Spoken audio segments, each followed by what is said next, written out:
Welcome to the channel. मेरा नाम पूजा पांडे है।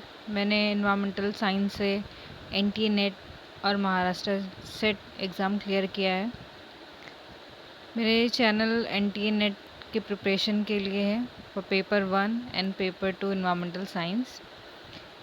एंड इसके साथ साथ मैं महाराष्ट्र स्टेट बोर्ड 11th और 12th स्टैंडर्ड का ईवीएस के चैप्टर्स भी कवर करती हूँ। सो ये स्टूडेंट जो 11th एंड 12th में महाराष्ट्र स्टेट बोर्ड के लिए उनके लिए भी हेल्पफुल होगा, और जो एनटीए नेट का एग्ज़ाम दे रहे हैं उनके लिए भी ये चैप्टर्स बहुत ही अच्छे हैं। ओके, सो आज जो मैंने चैप्टर लिया है वो है 12th स्टैंडर्ड का Maharashtra state board EVS chapter 2 environmental pollution. Environmental pollution जो है आपके एनटीए नेट के लिए बहुत ही ज़्यादा इम्पॉर्टेंट टॉपिक है। और आप इसमें देखिए आपका air pollution, climate change, soil pollution, noise pollution and solid waste management, ये 5 टॉपिक इस चैप्टर में कवर किए गए हैं। और ये पांचों टॉपिक आपके एनटीए नेट एग्ज़ाम के लिए पेपर 1 और पेपर 2 दोनों के लिए बहुत ज़्यादा इंपॉर्टेंट है। पेपर 1 में भी आपको पता है एनवायरनमेंट का एक यूनिट है, 9th unit people and environment करके। सो उसमें भी आपको पॉल्यूशन रिलेटेड क्वेश्चन हर साल आते ही हैं, ठीक है। और आपके जो जो इन्वायरमेंट से जो स्टूडेंट हैं उनके लिए तो ये चैप्टर बहुत ही ज़्यादा इम्पॉर्टेंट है। ओके, सो चलिए स्टार्ट करते हैं। Environmental pollution is one of the major threat to mankind. आज के टाइम पे जो इन्वायरमेंटल पॉल्यूशन है वो कोई सा भी पॉल्यूशन हो, आइदर एयर, वाटर, नॉइज़, ठीक है, रेडियो एक्टिव, कोई सा भी पॉल्यूशन, वो सबके लिए बहुत ही ज़्यादा डेंजरस है, बहुत बड़ा थ्रेट है मैनकाइंड के लिए। एंड इवन सिर्फ मैनकाइंड के लिए नहीं बल्कि पूरे जो भी ऑर्गेनिज्म, जो भी लिविंग है अर्थ पे, चाहे वो प्लांट हो, एनिमल हो, ह्यूमन हो, सबके लिए ही बहुत बड़ा थ्रेट बन चुका है। Population explosion, uncontrol industrialization, urbanization and exploitation of natural resources lead to the environmental pollution. So environmental pollution के जो रीज़न है वो क्या है? जो पॉपुलेशन एक्सप्लोजन है, बहुत ज़्यादा पॉपुलेशन बढ़ रही है ह्यूमन की, अनकंट्रोल इंडस्ट्रियलाइजेशन हो रहा है, अर्बनाइजेशन हो रहा है, ठीक है, बहुत सारे जो अर्बन एरिया बनते जा रहे हैं, पेड़ों को काटा जा रहा है, फॉरेस्ट को डिस्ट्रॉय किया जा रहा है, क्योंकि पॉपुलेशन बढ़ रही है तो हमें रहने के लिए जगह चाहिए, ठीक है।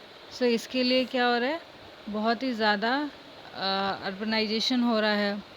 फिर जो भी नेचुरल रिसोर्सेज, क्योंकि पॉपुलेशन बढ़ रही है तो हमें रिसोर्स चाहिए, तो हम नेचुरल रिसोर्स का बहुत ही ज़्यादा एक्सप्लॉयटेशन कर रहे हैं, बहुत ज़्यादा उससे मिसयूज़ कर रहे हैं। तो ये सारे रीज़न जो हैं आपके एनवायरमेंटल पॉल्यूशन के हैं, ठीक है, होने एनवायरमेंटल पॉल्यूशन के सारे रीज़न हैं।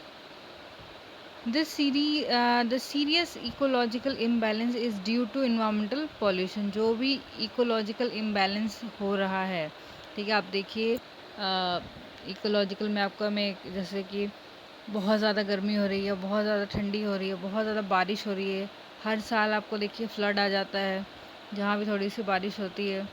तो ये सारा क्या है, ये इकोलॉजिकल इम्बैलेंस है, ओके। और इसका ये किसकी वजह से हो रहा है? Because of environmental pollution. और इन्वायरमेंटल पॉल्यूशन का रीज़न क्या है? मेन रीज़न इसका पॉपुलेशन है। पॉपुलेशन की वजह से ही सारी प्रॉब्लम हो रही है। The three basic amenities for all the living organism, that is water, land and air, because become polluted because of various anthropogenic activity। जो लिविंग की जो 3 मेन नीड है, ठीक है, water, land and air, okay, जो भी organism है ये 3 जो उनकी रिक्वायरमेंट है, रिसोर्स है नेचुरल, ये जो है ये पॉल्यूटेड हो रही है किसके वजह से? एंथ्रोपोजेनिक एक्टिविटी, यानी कि जो ह्यूमन एक्टिविटी है उसकी वजह से।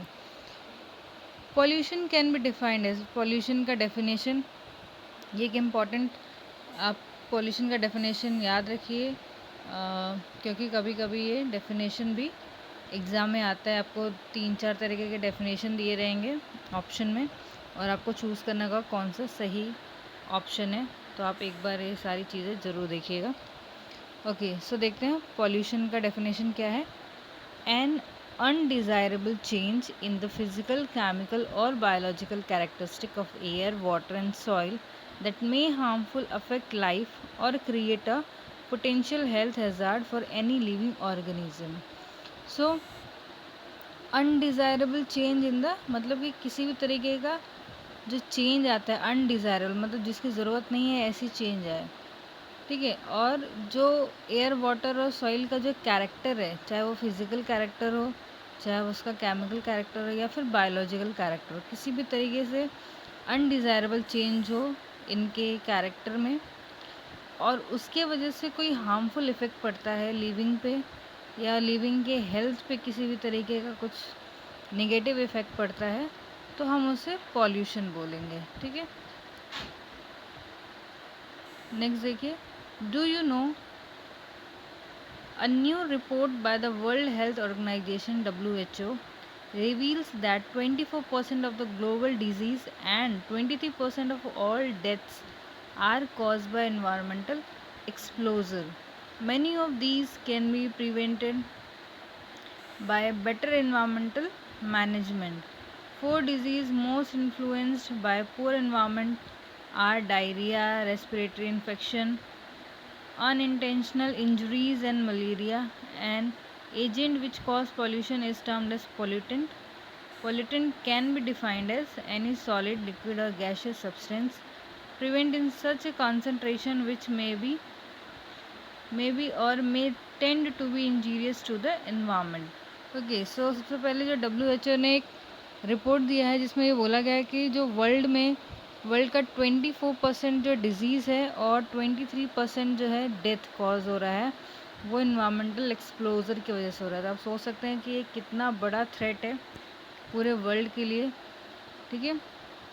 सो जो 24% जो डिज़ीज़ है, अगर 100% जो डिज़ीज़ के रीज़न है उनमें से 24% जो है वो आपका पॉल्यूशन है या फिर इन्वामेंटल एक्सपोजर किसी भी तरीके का है, और जो 23% डेथ है वो भी यही है। Many of these can be prevented by better environmental management. अगर हम अच्छे से इन्वामेंट मैनेजमेंट करें तो बहुत सारे इसमें जो प्रॉब्लम है उसको कम किया जा सकता है, प्रिवेंट कर सकते हैं हम।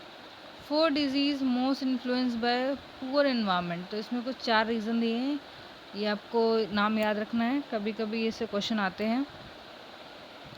4 डिजीज़ जैसे कि डायरिया है, रेस्पिरेटरी इन्फेक्शन है, अनइंटेंशनल इंजरी और मलेरिया। ये 4 जो है पुअर इन्वायरमेंट यानी कि जो ख़राब इन्वायरमेंट है उसकी वजह से होते हैं, और ये बहुत ही मोस्ट कॉमन डिजीज़ है, ठीक है। आपने बहुत सुना होगा, हमेशा कहीं ना कहीं ये होता ही रहता है लोगों को। An agent which cause pollution is termed as, जो भी पॉल्यूशन करता है, ठीक है, हम उसको पॉल्यूटेंट बोलते हैं। जिसकी वजह से पॉल्यूशन हो रहा है वो पॉल्यूटेंट है। फॉर एग्ज़ाम्पल, अगर एयर पॉल्यूशन जिस भी गैस की वजह से एयर पॉल्यूशन होगा हम उस गैस को एयर पॉल्यूटेंट बोलेंगे, ओके। फॉर एग्ज़ाम्पल, आपका कार्बन मोनोऑक्साइड है, कार्बन डाइऑक्साइड है, या फिर ऑक्साइड ऑफ नाइट्रोजन है, ओके। जो हम उसको मतलब जो भी पॉल्यूशन क्रिएट करता है उसको वो पॉल्यूटेंट कहलाता है। अगर वाटर में कोई है कोई केमिकल जा रहा है जिसकी वजह से वाटर पॉल्यूट हो रहा है तो वो केमिकल को हम पॉल्यूटेंट बोलेंगे। अब पॉल्यूटेंट की डेफिनेशन देखते हैं। Pollutant can be defined as any solid, liquid or gas. कोई भी सॉलिड, लिक्विड या गैस हो सकता है। Substance present in such concentration which may be or may tend to be injurious to the environment. कोई भी सॉलिड हो, liquid हो या गैस हो, वो इस कॉन्सेंट्रेशन में प्रेजेंट हो एयर में, वाटर में या फिर लैंड पे, कि वो जो है वो कोई भी इंजीरियस क्रिएट करे, ठीक है, किसी भी तरीके का हार्मफुल इफेक्ट करे, तो हम उसको पॉल्यूटेंट बोलते हैं। सो पहला है आपका एयर पॉल्यूशन। सो हम अब नेक्स्ट वीडियो में एयर पॉल्यूशन को अच्छे से देखेंगे, क्या है एयर पॉल्यूशन, ओके। एंड एक और ठीक है, सो हम नेक्स्ट वीडियो में देखते हैं कि इसको एयर पॉल्यूशन को डिफाइन करेंगे, okay. Thank you so much watching the video. Please like, share and subscribe the channel.